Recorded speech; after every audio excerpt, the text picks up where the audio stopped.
एकादशी के दिन जब आप जल शंकर को चढ़ाने तो रोज ही जाते हैं। जब एकादशी का दिन रहे और शंकर जी के मंदिर में आप जल समर्पित करें तो 3 बार मुख से स्वधा स्वधा स्वधा या स्वधा स्तोत्र का पाठ, जिसमें 12 श्लोक। सबसे पहला नियम एकादशी व्रत का सबसे पहला नियम है कि आप जिस दिन व्रत करो उसके एक दिन पहले भक्ति का संचार इस हृदय में करो। भक्ति का संचार इस हृदय में कर लीजिए। जिस दिन आप व्रत करो, जैसे एकादशी का व्रत कर रहे हो तो दशमी के दिन शाम का समय जब आवे, रात्रि जब होने लगे, शाम का समय आवे और रात्रि का आप जब भोजन ग्रहण करो तो उस भोजन में कोई ऐसा पदार्थ ग्रहण मत करिए जिस पदार्थ के कारण आपकी एकादशी बिगड़ जाए। कोई बेकार भोजन में ग्रहण नहीं करना, श्रेष्ठ भोजन ग्रहण करिए दशमी। और एकादशी का दूसरा नियम बहुत ध्यान से सुनिएगा। जिस दिन आपकी एकादशी का व्रत हो उस दिन प्रयास करिएगा कि अपने हाथ से किसी भी वृक्ष की कोई 2-4 हैं, पैसा तो आ रहा है पर घर में टिक नहीं रहा। डॉक्टर में, पुलिस में, एक्सीडेंट आदि में, कहीं गलत जगह पर व्यसन में अगर पैसा जा रहा है, जुए में, मांसाहार, मदिरा पान, या कहीं आया पैसा आने में कमी नहीं, आ रहा है पर टिक नहीं रहा, रुक नहीं रहा। कोई मांगने आ गया, दे दिया, फिर वहां से अपने पास नहीं आ रहा, अपन कह रहे हैं भैया हमारा पैसा लौटा दो, नहीं आ रहा। तो महाराज शिव महापुराण की कथा कहती है एकादशी के दिन गंगा के जल में मात्र 7 बेलपत्री डालकर जो नंदीश्वर भगवान अर्थात जो शंकर जी के शिवलिंग के सामने नंदी होता है, उस नंदी के चरण पर गंगा का जल चढ़ाकर बेलपत्री शिव पर समर्पित कर देता है, उसके घर में रुपया रुकना चालू हो जाता है। फिर वो गलत जगह पर नहीं जाता, गलत स्थान पर वो धन जाएगा ही नहीं। तूने संहार किया, मांग तुझे क्या चाहिए। एकादशी ने भगवान विष्णु से कहा, नाथ प्रभु वर दे दो, मृत्यु लोक में जो मनुष्य मेरा व्रत करेगा, चाहे जलचर, थलचर, वायुचर या सांसारिक मनुष्य, मेरा अगर एकादशी का व्रत करेगा प्रभु, उसके यहाँ धन धान्य वैभव सुख संपदा बढ़ेगी और उस जीवात्मा को नरक नहीं भोगना पड़ेगा, सीधे बैकुंठ का उसको वास मिलेगा। जब जीव आत्मा को लेकर चला जाएगा, यम के दूत जब बंदी बनाकर ले जा रहे होंगे उस जीवात्मा को जिसके प्राण छूटे होंगे, यम के दूत जब बंदी बनाकर ले जा रहे होंगे, तब मुझे वर दो कि मैं इसका हाथ पकड़कर बेतन्नी से पार उतार कर सारे नरकों से निकालती हुई आपके धाम में लेकर आऊं। भगवान ने वर दे दिया, तथास्तु। हे एकादशी सुनो, मृत्यु लोक का मनुष्य अन्न का त्याग कर कर, क्योंकि अन्न में एकादशी के दिन पाप पुरुष रहता है, अन्न का त्याग कर कर एकादशी के दिन जो मनुष्य तुम्हारा व्रत धारण करेगा, उस व्रत को करेगा और उस व्रत को धारण करेगा, उसकी मनोकामना पूर्ण होकर वो मेरे ही धाम को जाएगा। ये तो हुआ एकादशी के जन्म की कथा।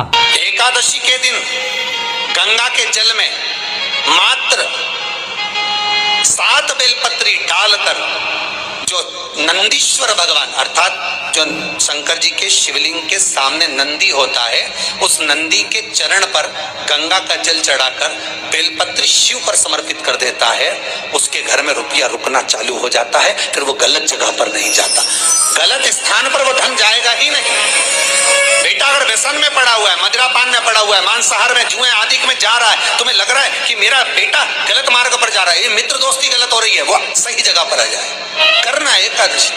कई लोग इसको धन के लिए भी करते हैं, संपदा के लिए। संपदा के लिए अर्थात जिसका व्यापार नहीं चलता, जिसके घर में पैसा नहीं आता, या नौकरी नहीं लग रही, या सर्विस नहीं लग रही, आप अप्लाई कर रहे हो, जगह जगह जाकर इंटरव्यू भी दे रहे हो और पैसा नहीं आता, तो उसके लिए भी प्रयास किया जाता है। पर उसके लिए यहाँ पर जो धन के लिए करते हैं, उसके लिए विष्णुपदी के लिए करते हैं। मतलब जैसे गंगा के जल में तुलसी के 11 पत्ते पत्ते डाले जाते हैं और उसको किसी भी नारायण के मंदिर में राम कृष्ण शिव शंकर नहीं राम कृष्ण भगवान विष्णु दत्त आदि जितने नारायण के मंदिर हैं उस मंदिर में किसी भी पात्र में एक छोटे से पात्र में उसको भरकर रखी जाते हैं महाराज। उससे भी जॉब सर्विस नौकरी में सफलता प्राप्त हो जाती है, परंतु वो भी एकादशी को ही होता है। कुछ देर तक पात्र को रखा जाता है, फिर वही पात्र का जल किसी भी वृक्ष के नीचे डाल दिया जाता है, उससे भी नौकरी के लिए फायदा मिलता है। गंगा का जल कोई साधारण नहीं। दशमी, एकादशी और द्वादशी इन 3 तिथियों पर एक रोटी में थोड़ा सा मीठा रखकर सोमक पितृ का नाम लेकर यदि गाय को खिला दिया जाता है तो अगर कोई पूर्वज प्रेत योनि में भी पड़ा हुआ होता है, भटक रहा होता है, जिसको पिंड नहीं मिला, जो अचानक मर गया होता है, अधोगति में चले गया होता है, उस जीव की मुक्ति दशमी, एकादशी और द्वादशी 3 दिन सोमक पितृ का नाम लेकर रोटी में पूड़ी में मीठा रखकर अगर गाय को खिला दिया जाता है ये 3 दिन तक, तो वो पितृ कभी भटकते नहीं है, उनको मुक्ति प्राप्त हो जाती है, मोक्ष में। नहीं, एकादशी है कौन, क्यों इसकी इतनी प्रधानता है, क्यों इसकी पुण्यता है, ऐसा क्या है एकादशी में जो इसकी पुण्यता मानी जाए? कौन है ये जो भगवान नारायण तक एकादशी का व्रत करते हैं? सुभद्रा जी को भगवान जगन्नाथ ने, जगदीश ने एकादशी का व्रत कराया था। बद्रीनारायण भगवान को माता लक्ष्मी ने एकादशी का व्रत कराया था। क्यों? चंद्रायण एकादशी व्रत की माता। एकादशी है कौन? तो कहा जिसको व्रत करने पर भगवान नारायण भी जिसका व्रत करते हो, भगवान माता लक्ष्मी जिसका व्रत करती हो, वो एकादशी है कौन? तो शास्त्र वर्णन करता है महाराज, स्कंद पुराण का सुंदर चातुर्मास्य खंड के अंतर्गत वर्णन आया है महाराज।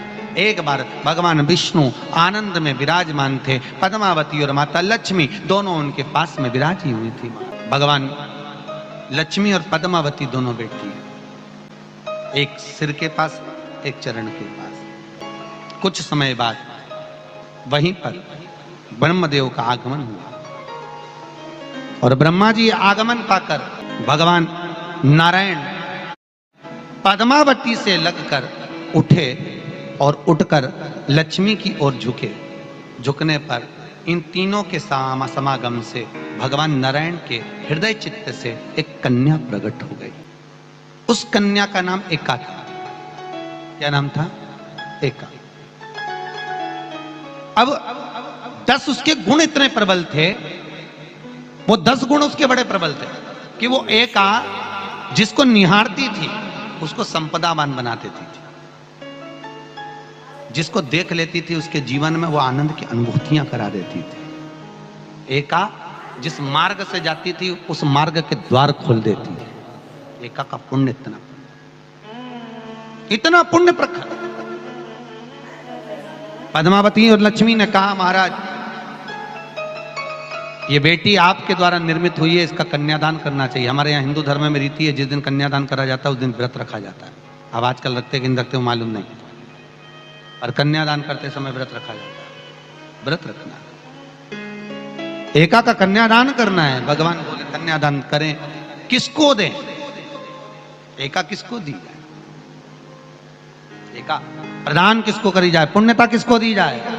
भगवान नारायण ने उसी समय लक्ष्मी और पद्मा से पूछा, तुम एकादशी के दिन जब आप जल शंकर को चढ़ाने तो रोती जाती, जब एकादशी का दिन रहे और शंकर जी के मंदिर में आप जल समर्पित करें तो 3 बार मुख से स्वधा स्वधा स्वधा या स्वधा स्तोत्र का पाठ, जिसमें 12 श्लोक 2-4 हैं। पैसा तो आ रहा है पर घर में टिक नहीं रहा। डॉक्टर में, पुलिस में, एक्सीडेंट आदि में, कहीं गलत जगह पर, व्यसन में अगर पैसा जा रहा है, जुए में, मांसाहार, मदिरा पान, या कहीं आया पैसा आने में कमी नहीं, आ रहा है पर टिक नहीं रहा, रुक नहीं रहा।